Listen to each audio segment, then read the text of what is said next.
Well, it's good to see y'all tonight. Warm as it is, we're still having a campfire, and look at y'all. Yeah, I guess y'all are just gluttons for punishment. Well, it hasn't been cooling off much at night. We're in the throes of the summer. This is it. Except for the people on the coast, they're having some nicer weather. And, well, those of us that are around the campfire are listening to this story, and the others aren't. The last time I was talking to you, we finished up that story by Max Brand. Book 2, right? We're starting on a brand new story tonight. It's many of the same characters, of course. Dan Barry's in there, Kate Cumberland, Buck Daniels, of course the old man Cumberland passed away, but wonder about Ha Ha Langley and Max Strand. Don't know if we're going to see them again. Haven't read that far ahead, but this is a good story from what I've seen of it. It's book 3 of the Untamed by Max Brand, and it's The Seventh Man.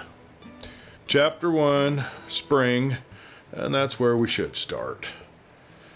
Now, a man under 30 needs neighbors, and to stop up the current of his life with a long silence is like obstructing a river. Eventually, the water either sweeps away the dam or rises over the top of it. And the stronger the dam, the more destructive is that final rush to freedom. Vic Gregg was on the danger side of 30, and he lived alone in the mountains all that winter. He wanted to marry Betty Neal, but marriage means money. Therefore, Vic contracted $1,500 worth of mining for the Duncans, and instead of taking a partner, he went after that stake single-handed. He is a very rare man who can turn out that amount of labor in a single season, but Gregg furnished that exception, which establishes the rule. He did the assessment work on 14 claims and almost finished the 15th, yet he paid the price. Week after week, his set of drills was wife and child to him, and for conversation he had only the clangor of the 4-pound single jack on the drill heads, with the crashing of the shots now and then as periods to the chatter of iron on iron. He kept at it, and in the end he almost finished the allotted work, but for all of it he paid in full. The acid loneliness ate into him. To be sure, from boyhood he knew the mountain quiet, the still heights and the solemn echoes, but toward the close of the long isolation, the end of each day found him oppressed by a weightier sense of burden. In a few days, he would begin to talk to himself. From the first evening, the pause after supper hurt him the most, for a man needs to talk as well as tobacco, and after a time he dreaded these evenings so bitterly that he purposely spent himself every day, so as to pass from supper into sleep at a stride. It needed a long day to burn out his strength thoroughly, so he set his rusted alarm clock, and before dawn it brought him groaning out of the blankets to cook a hasty breakfast and go slowly up to the tunnel. In short, he wedded himself to his work. He stepped into a routine which took the place of thought, and the change in him was so gradual that he did not see the danger. A mirror might have shown it to him as he stood this morning at the door of his lean-to, for the wind fluttered his shirt around his labor-dried body, and his forehead puckered in a frown, grown habitual. It was a narrow face, and with rather close-set eyes, and a slanted forehead, which gave token of a single-track mind, a single-purposed nature with 180 pounds of strong sinews and iron-hard muscle to give it significance. Such was Vic Gregg, as he stood at the door waiting for the coffee he had drunk to brush away the cobwebs of sleep. And then he heard the eagle scream. A great many people have never heard the scream of an eagle. The only voice they connect with the kind of air is a ludicrously feeble squawk, dim with distance, but in his great moments, the eagle has a war cry like that of the hawk, but harsher, hoarser, tenfold in volume. This sound cut into the night in the gulch, and Vic Gregg started and glanced about for echoes made by the sound stand at his side. Then he looked up and saw 2 eagles fighting in the light of the morning. He knew what it meant, the beginning of the mating season. and these two battling for a prize. They darted away. They flashed together with reaching talons and gaping beaks, and dropped in a tumult of wings, then soared and clashed once more until one of them folded his wings and dropped bullet-like out of the morning into the night. Close over Greg's head, the wings flitted out 10 feet from tip to tip, beat down with a great washing sound, and that bird shot across the valley in level flight. The conqueror screamed a long insult down the hollow. For a while he balanced, craning his bald head as if he sought applause, and then, without visible movement of his wings, he sailed away over the peaks. A feather fluttered slowly down past Vic Gregg. He looked down to it, and he rubbed the ache out of the back of his neck. All about him the fresh morning was falling. Yonder shone a green-mottled face of granite, and there was a red iron blowout streaked with veins of glittering silicate, and in this corner, still misted with the last delicate shades of night, glimmered rhyolite, lavender pink. The single jack dropped from the hands of Gregg, and his frown relaxed. When he stretched his arms, the cramps of labor unkinked and let the warm blood flow, swiftly. And in the pleasure of it he closed his eyes and drew a luxurious breath.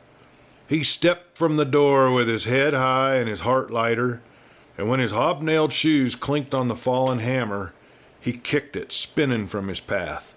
That very act brought a smile into his eyes, and he sauntered to the edge of the little plateau and looked down into the wide chasm of the Asper Valley. Blue shadows washed across it, though morning shone around Gregg on the height, and his glance dropped in a 2,000-foot plunge to a single yellow eye that winked through the darkness. A light in the trapper's cabin, and by the dawn was falling swiftly now, and while Gregg lingered the blue grew thin, purple-tinted, and then dark, slender points pricked up, which he knew to be the pines, and last of all, he caught the sheen of grass. Around him, pressed in perfect silence, the quiet of night holding over into the day, yet he cast a glance behind him as he heard a voice. Indeed, he felt that someone approached him, someone for whom he had been waiting, yet it was a sad expectancy and more like homesickness than anything he knew. "Ah, hell," said Vic Gregg. "It's spring." A deep-throated echo boomed back at him, and the sound went down the gulch 3 times repeatedly.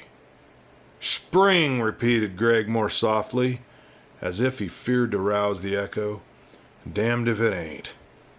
He shrugged his shoulders and he turned resolutely toward the lean-to, picking up his discarded hammer on the way. By instinct he caught it at exactly the right balance for his strength in his arm, and the handle, polished by his grip, played with an oiled, frictionless movement against the callousness of his palm. From this many hours of drilling, fingers crooked, he could only straighten them by painful effort. A bad hand for cards, he decided gloomily. And still frowning over this, he reached the door. And there he paused in instant repugnance, for the place was strange to him. In thought and wish, he was even now galloping Gray Molly over the grass along the Asper, and he had to wrench himself into the mood of the patient miner. There lay his blankets, rumpled, brown with dirt, and he shivered at sight of them. The night had been cold. Before he fell asleep, he'd flung the magazine into the corner, and now the wind rustled its torn, yellowed pages in a whisper that spoke to Gregg of the 10 times repeated stories, tales of adventure, drifts of tobacco smoke in gaming halls, the chant of the croupier behind the wheel, deep voices of men, and the laughter of pretty girls. The tattoo of running horses, shouts which only red-eye can inspire. He sniffed the air. Odor of burnt bacon and coffee permeated the cabin. He turned to the right and he saw his discarded overalls with ragged holes at the knees. He turned to the left and he looked into the face of the rusted alarm clock. Its quick, soft ticking sent an ache of weariness through him. "What's wrong with me?" muttered Gregg. Even that voice seemed ghostly loud in the cabin. He shivered again. "I must be going nutty." As if to escape from his own thoughts, he stepped out into the sun again, and it was so grateful to him after the chill shadow in the lean-to that he looked up, smiling into the sky. A west wind urged a scattered herd of clouds over the peaks, tumbled masses of white which puffed into transparent silver at the edges, and behind that, long wraiths of vapor marked the path down which they had traveled. Such an old cowhand as Vic Gregg could not fail to see the forms of cows and heavy-necked bulls and running calves in that drift of clouds. About this season the boys would be watching the range for signs of screwworms in the cattle, and the bog riders must have their hands full dragging out cows which had fled into the mud to escape the heel flies. With a new loneliness he drew his eyes down to the mountains. Ordinarily, strange fancies never entered the hard head of Gregg, but today it seemed to him that the mountains found a solemn companionship in each other. Out of the horizon, where the snowy forms glimmered in the blue, they marched in loose order down to the valley of the Asper, where some of them halted in place, huge cliffs, and others stumbled out into foothills. But the main range swerved to the east besides the valley, eastward out of his vision, though he knew that they went on to the town of Alder. Alder was Vic Gregg's Athens and Rome in one, its schoolhouse his Acropolis, and Captain Lorimer's saloon his forum. Other people talked of larger cities, but Alder satisfied the imagination of Vic. Besides, Grey Molly was even now in the blacksmith's pasture, and Betty Neal was teaching in the school. Following the march of the mountains and the drift of the clouds, he turned towards Alder. The piled water shook the dam, topped it, burst into fragments, and rushed into freedom. He must go to Alder, have a drink, shake hands with a friend, kiss Betty Neal, and come back again. It's 2 days going, 2 days coming, 3 days for the frolic. A week should cover it all. And 2 hours later, Vic Gregg had cached his heavier equipment, packed his necessaries on the burro, and was on his way. By noon, he dropped below the snow line and into the foothills, and with every step his heart grew lighter. Behind him, the mountains slid up into the heart of the sky with cold, white winter upon them. But here below, it was spring, indubitably. There was hardly enough fresh grass to temper the winter brown into shining bronze, but a busy, awakening insect life thronged through the roots. Sure signs in this. The flowers were coming. A slope of buttercups flashed suddenly when the wind struck it, and wild morning glory spotted a stretch of daisies with purple and dainty lavender. To be sure, the blossoms never grew thickly enough to make strong dashes of color, but they tinted and stained the hillsides. He began to cross noisy little watercourses, empty most of the year, but now the melting snow fed them, and from eddies and quiet pools the bright watercress streamed out into the currents, and now and then in moist ground under a sheltering bank he found rich patches of violets. His eyes went happily among these tokens of the glad time of the year, but while he noted them and the bursting buds of the aspen reddish-brown, his mind was open to all that middle register of calls which the human ear may notice in wild places. Far above his scale were shrilling murmurs of birds and insects, and well beneath it those ground noises that the rabbit, for instance, understands so well. But between these overtones and undertones, he heard the scream of a hawk, spiraling down in huge circles, the rapid call of a grouse far off, the drone of insects about his feet, or darting suddenly upon his brain and away again. He heard these things by the grace of the wind, which sometimes blew them about in a chorus, and sometimes shut them off, all except that lonely calling of the grouse, and often whisked away every murmur and left Gregg in the center of a wide hush, with only the creak of the pack saddle and the click of the burro's accurate feet among the rocks. At such times he gave his full attention to the trail, and he read it as one might turn the pages of a book. He saw how a rabbit had scurried, running hard, for the prints of the hind feet planted far ahead those of the forepaws. There was a reason for the haste, for here the pads of a racing coyote had dug deeply into a bit of soft ground. The signs of both rabbit and coyote veered suddenly and again the trail told the reason clearly. The big print of the Lobo's paw, that gray ghost which haunts the ranges with the wisest brain and the swiftest feet in the West. Vic Gregg grinned with excitement. $50 bounty if that scalp were his. But the story of the trail called him back with the sign of some small animals, which must have traveled very slowly, for in spite of the tiny size of the prints, each was distinct. The man sniffed with instinctive aversion and distrust, for this was the trail of the skunk. And if the last of the 7 sleepers was out, it was spring indeed. He raised his cudgel and thwacked the burro joyously. "Get on, Marnie," he cried. "We're overdue in Alder."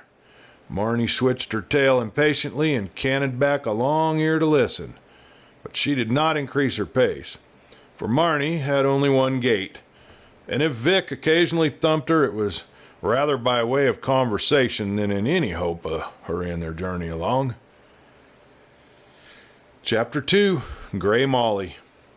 If her soul had been capable of enthusiasm, Marnie could have made the trip on scheduled time, but she was a burro good for nothing except to carry a pack well nigh half her own weight, live on forage that might have starved a goat, and smell water 15 miles in times of drought.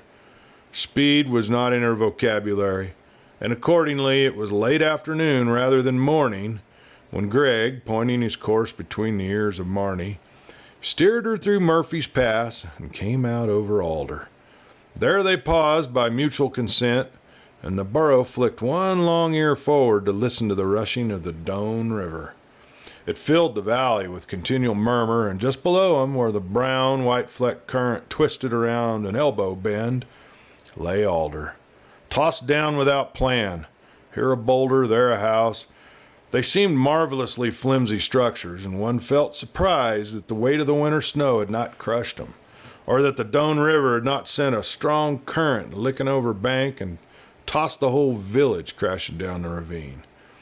One building was very much like the other, but Gregg's familiar eye pierced through the roofs and into Widow Sullivan's staggering shack, into Hezekiah Whittleby's hushed sitting room, down to the moist, dark floor of the captain's saloon, and into that amazing junk shop, the general merchandise store.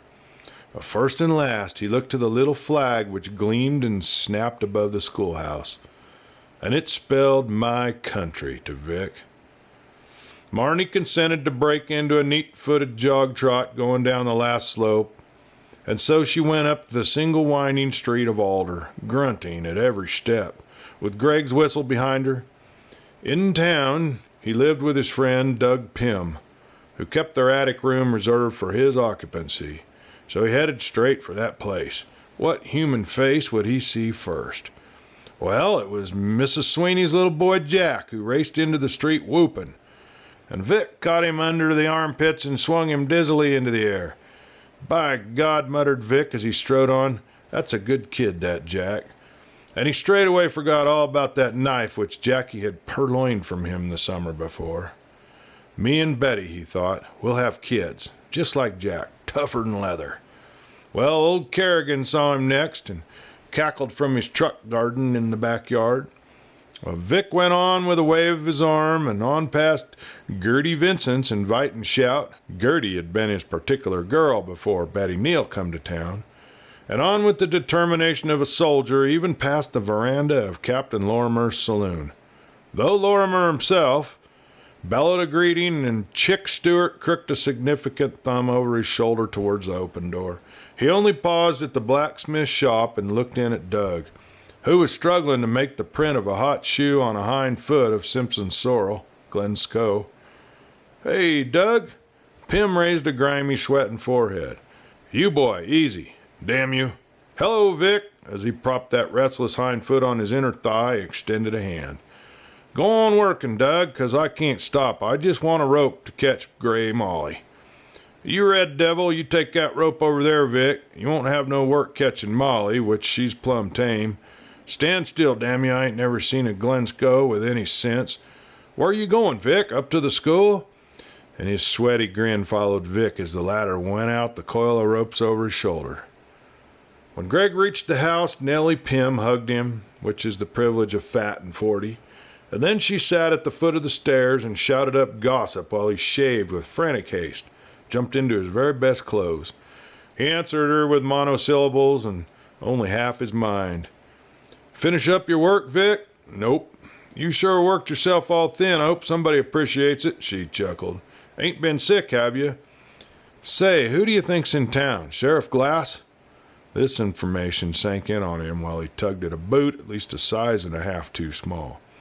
"Pete Glass," he echoed. Then, "Who's he after?" "I don't know, Vic. He don't look like such a bad one." "He's plenty bad enough," Greg assured her. His foot ground into place, torturing his toes. "Well," considered Mrs. Pym in a philosophical rumble, "I suppose them quiet gents is the dangerous ones mostly, but looking at Glass, you wouldn't even think he'd killed all those men. You know about the dance?" "Nope." "Down to Singer's place. Betty going with you?" He jerked open the door and barked down on her. "Who else would she be going with?" "Don't start pulling leather before the horse bucks," said Mrs. Pym. "I don't know who else she'd be going with. You sure look fine in that red shirt, Vic." He grinned, half mollified, half shamefaced, and ducked back into the room, but a moment later he clumped stiffly down the stairs, frowning. He wondered if he could dance in these boots. "Feel kind of strange in these clothes. How do I look, Nellie?" And he turned in review at the foot of the stairs. "Slick as a whistle, I'll tell a man." She raised her voice to a shout, and he disappeared through the outer door. "Kiss her once for me, Vic." Now in the center of the little pasture he stood, shaking out the noose, and the three horses raced in a sweeping gallop around the fence, looking for a place of escape, with Gray Molly in the lead. Nothing up the Doane River, or even down the Asper for that matter, could head Molly when she was full of running, and the eyes of Greg gleamed as he watched her. She was not a picture horse, for her color was rather a dirty white than a dapple, and besides that, there were some who accused her of tucked-up belly. But she had the legs for speed in spite of that sloping croup, plenty of chest at the girth, and a small bony head that rejoiced the heart of a horseman. He swung the noose, and while the others darted ahead, stupidly straight into the range of danger, Gray Molly whirled like a Dublin coyote and leapt away. "Good girl," cried Vic in involuntary approbation. He ran a few steps. The noose slid up and out, opened in a shaky loop, and swooped down. Too late, the Gray saw the flying danger, for even as she swerved, the riata fell over her head, and she came to a snorting halt with all fours planted, skidding through the grass. First thing a range horse learns is never pull against a rope. A few minutes later, as she was getting the pitch out of her system, as any self-respecting cattle horse must do after a session of pasture and no work, she bucked with enthusiasm and intelligence, as she did all things, sunfishing. Sunfishing is the most deadly form of bucking, for it consists of a series of leaps, apparently aimed at the sun, and the horse comes down with a sickening jar on stiff front legs. Now, educated pitchers land on only one foot, so that the shock is accompanied by a terrible sidewise downward wrench that breaks the heart of the best riders in the world. Now, Gray Molly was educated, and Mrs. Pym stood in the doorway with a broad grin of appreciation on her red face. She knew riding when she saw it. Then, out of the full frenzy, the mare lapsed into a high-headed, quivering attention, and Greg cursed her softly with deep affection. He understood her from her fetlocks to her teeth. She bucked like a fiend of revolt one instant, and cantered like an angel of grace the next. In fact, she was more or less of an equine counterpart of her rider. But now he heard shrill voices passing down the street, and he knew that school was out, and that he must hurry if he wanted to ride home with Betty. So he waved to Mrs. Pym, cantered away. For over 2 days he had been rushing towards this meeting. All winter he had hungered for her. And now the moment loomed before him. He weakened. He usually did when it came close to the girl. Not that her beauty overwhelmed him, for though she had portion of energetic good health and freckled prettiness, he had chosen her as an Indian chooses flint for his steel. One could strike fire from Betty Neal.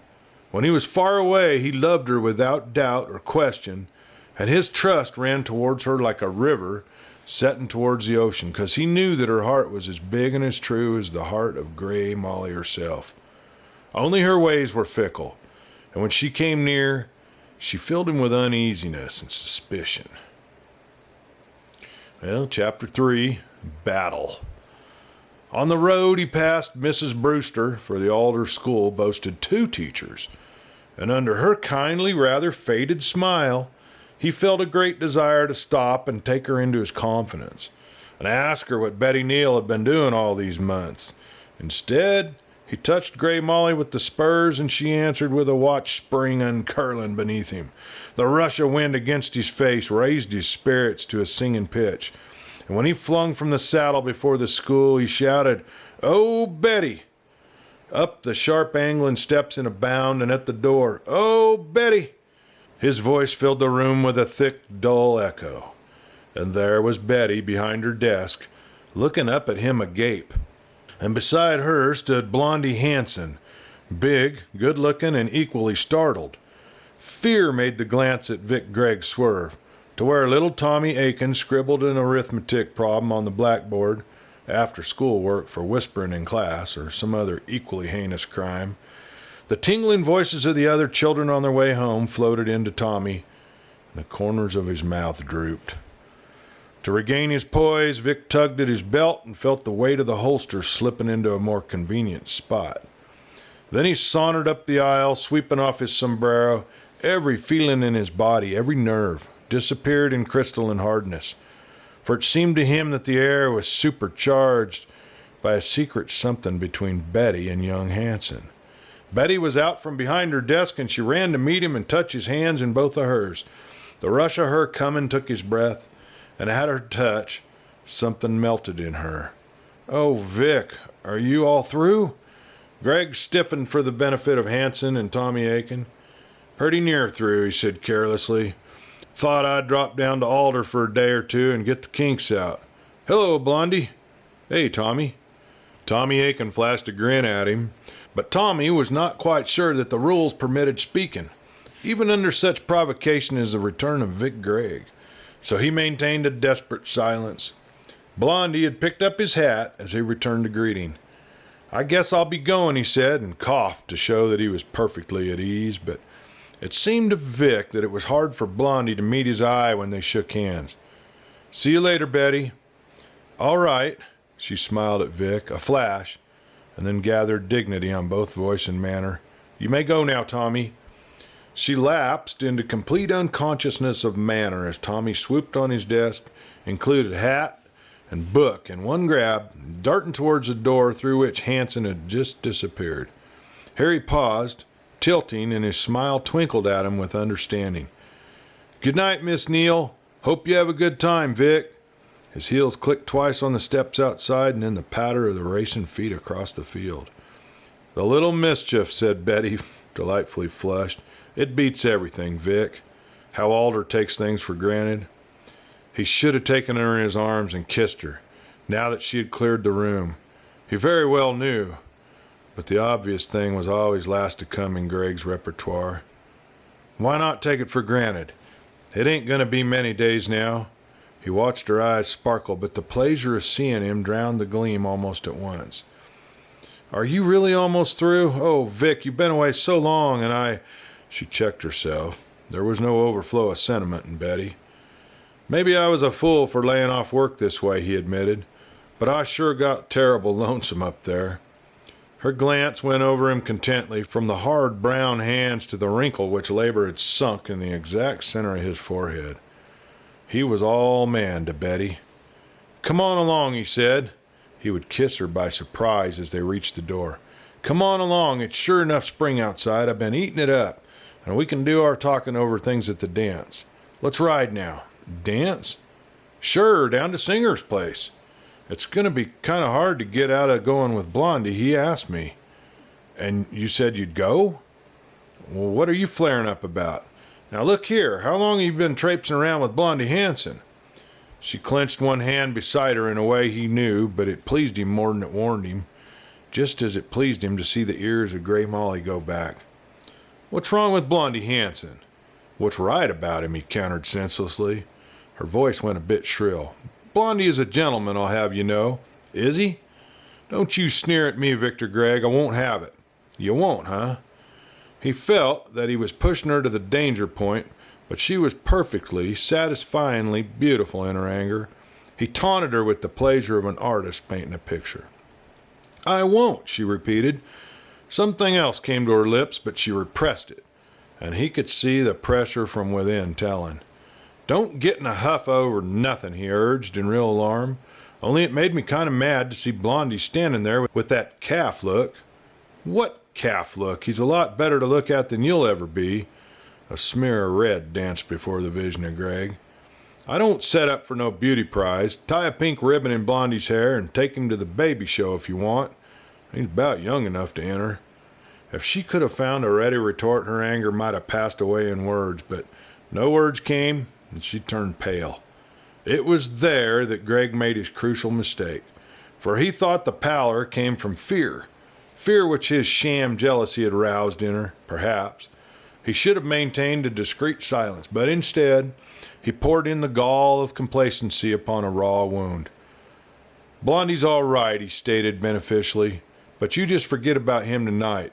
You're going to that dance, and you're going to go with me. If there's any explanation to be made, you leave him to me. I'll handle Blondie. You handle Blondie, she whispered. Her voice came back and it rang. You couldn't if he had one hand tied behind him. She measured him for another blow. I'm going to that dance, and I'm going with Mr. Hanson.